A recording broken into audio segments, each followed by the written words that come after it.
Esta es la segunda enseñanza basada en la carta del apóstol Pablo a los tesalonicenses. El apóstol se ve como un padre espiritual para los tesalonicenses que estaban pasando por un momento de dificultad. En la primera enseñanza hablamos acerca de cómo establecer una relación sólida con nuestros hijos y la necesidad de establecer esa relación sólida con nuestros hijos para que ellos vean, sientan que tienen un apoyo de parte de papá y mamá en cualquier momento de la vida que estén atravesando.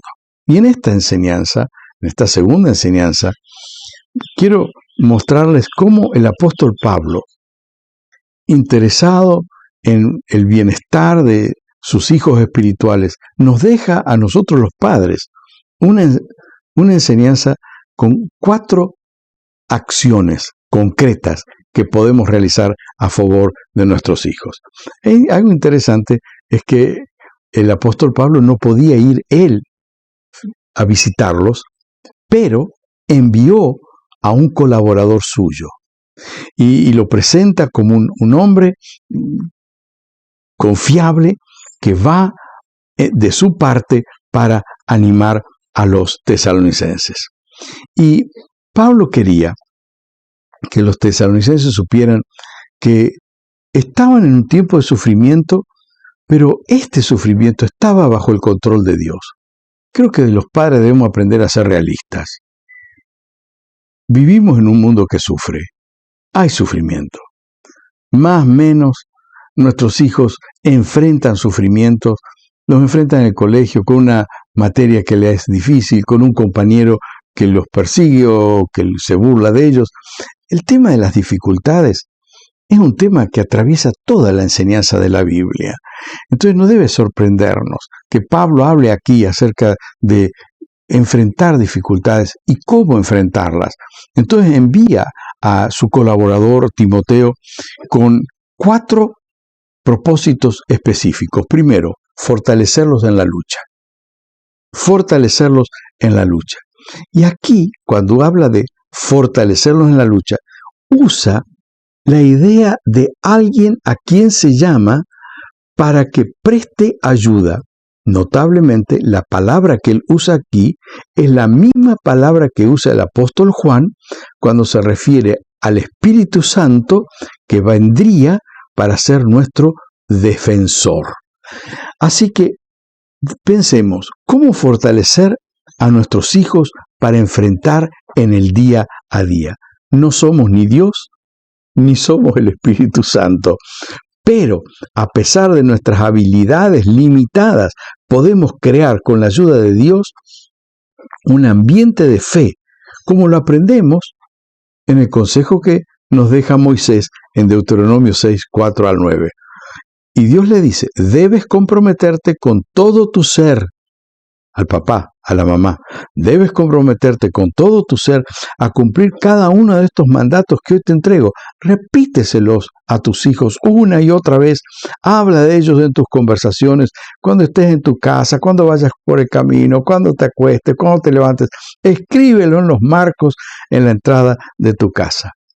¿Cómo se aplica esto al día de hoy?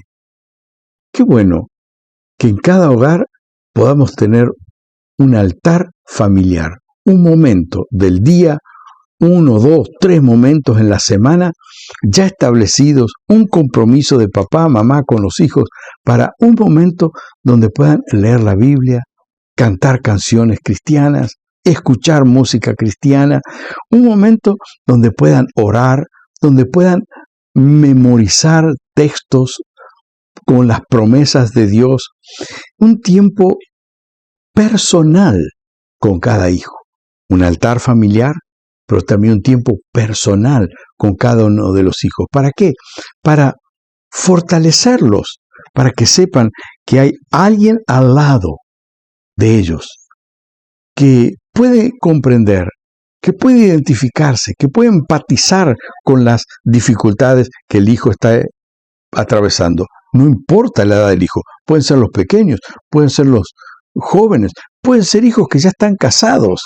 pero los padres podemos estar para fortalecerlos en la fe, que era lo que tenía que hacer Timoteo con los tesalonicenses. Lo segundo era alentarlos, fortalecerlos.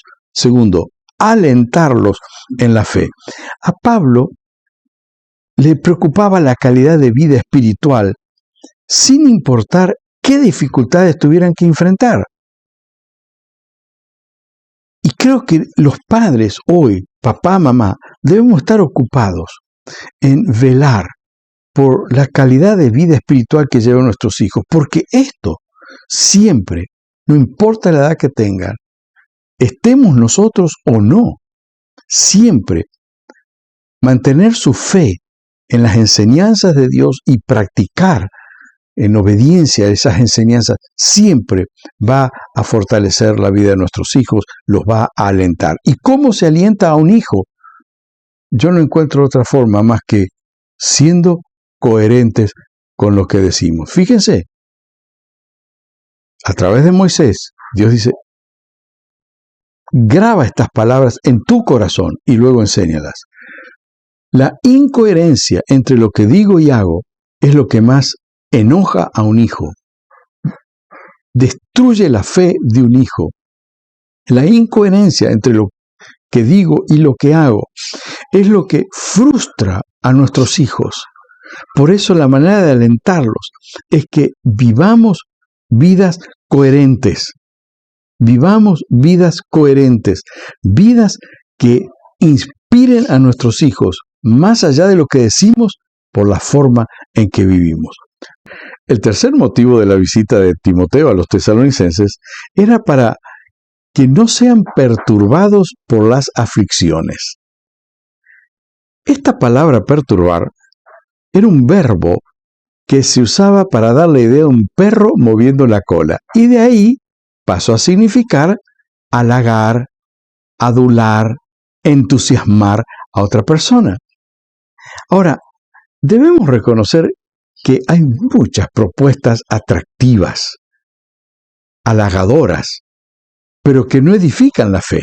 Por ejemplo, no decimos que esté mal entrar en las redes sociales, pero todos sabemos que en las redes sociales podemos perder horas y horas y horas sin que esto traiga edificación en la fe, sin que esto nos dé conocimiento, sin que esto nos ayude espiritualmente. Entonces los padres debemos ayudar a nuestros hijos a no ser perturbados, a no distraerse en aquello que no edifica.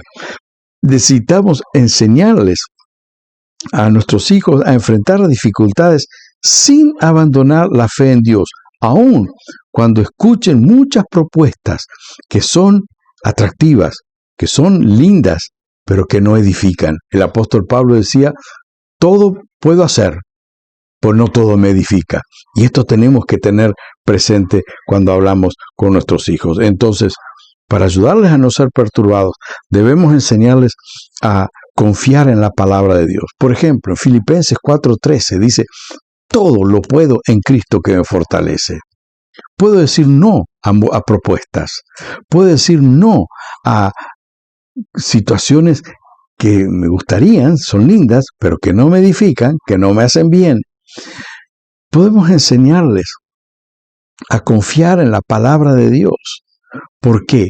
Porque en medio de las dificultades, siempre la palabra de Dios tendrá una respuesta para nosotros. Les cuento un testimonio personal. Cuando yo era niño, a mí me impresionaban mucho los muertos. Y yo no quería ver, y si veía un féretro o un cortejo fúnebre, me daba miedo, y de noche pensaba en eso y sufría mucho. Así que muchas noches yo gritaba desde mi cama, papá, papá, tengo miedo. Y mi papá un día me dijo, bueno, cerrá los ojos y pensá en corderitos que están saltando un alambrado. Entonces yo hice eso, cerré mis ojos y empecé a imaginar corderitos que saltaban un alambrado. Pero ¿saben qué? Entre los corderitos saltó un féretro. ¡Qué susto me pegué! ¿Qué hizo papá? Puso en la cabecera de mi cama un texto bíblico que está en el Salmo 4, versículo 8. Y ese texto lo recuerdo hasta hoy. Yo habré tenido 4, 5, 6 años a más tarde. Pero ese texto lo recuerdo hoy. Y el texto dice, en paz me acostaré y así mismo dormiré, porque solo tú, Señor, me haces estar confiado. Y me ayudó. Así que ayudemos a nuestros hijos a no ser perturbados. Y en cuarto lugar, Pablo quería que Timoteo averigüe si la fe de los tesalonicenses seguía firme. Pablo quería saber cómo estaba la fe de estos hombres, de esta iglesia, en medio de la prueba. Y si hay algo, querido papá, querida mamá, si hay algo que debemos cuidar celosamente, es la fe de nuestros hijos, sea cual fuere la edad que tienen. Sufren bullying, persecución, burla, aplazos escolares. Llega una etapa de la vida en que empiezan a tener frustraciones amorosas. Las vivimos nosotros, las viven nuestros hijos. Nosotros debemos ver la manera de acompañarlos para que no falte la fe, aún en medio de una frustración amorosa. Dificultades laborales. A lo mejor los hijos ya salieron de la casa. Un despido, pierde su trabajo. Bueno, nuestra ocupación primera debe estar en apoyarlos en su fe, luego ver otras maneras de ayudarlos, pero en primer lugar, que no falte la fe. Cuenta la Biblia que un día Satanás le dijo a Jesús, dame a los discípulos para zarandearlos como a trigo. Y la respuesta de Jesús fue, yo he rogado que tu fe no falte. A Jesús no le preocupaba tanto que sean zarandeados por Satanás como que no falte la fe. Y vemos la importancia de que nosotros como padres velemos para que no falte la fe en la vida de nuestros hijos. Siempre nuestros hijos necesitarán un Timoteo al lado. Y nosotros, papá y mamá, debemos ser el primer Timoteo que está al lado de nuestros hijos para apoyarlos en su fe. Siempre seremos padres, no importa la edad que tengan nuestros hijos, y con la ayuda de Dios seremos los padres que nuestros hijos necesitan. Y recuerda, los que confían en Jesús jamás serán avergonzados. Permíteme orar por tu familia. Gracias, Padre, por cada familia que está viendo este video. Gracias, Señor, por los papás y las mamás. Gracias por los hijos que tú nos has dado. Pero, Señor, reconocemos que necesitamos que tú nos ayudes a ser los padres que nuestros hijos necesitan. Necesitamos que nos ayudes para fortalecer la fe de nuestros hijos, alentarlos, ayudarlos a no ser perturbados, distraídos por las propuestas del mundo en el que vivimos y que no edifican. Ayúdanos, Señor. Y ayúdanos a poner nuestra fe en tu palabra y a ser obedientes. Que nuestras vidas sean coherentes. Que lo que digamos esté plenamente respaldado por nuestros hechos. Que nuestros hijos puedan confiar en lo que decimos porque ven que lo vivimos. Oramos en el nombre de Jesús. Amén. Dios te bendiga. Te invito a suscribirte a este canal e invitar a otros a que también lo hagan.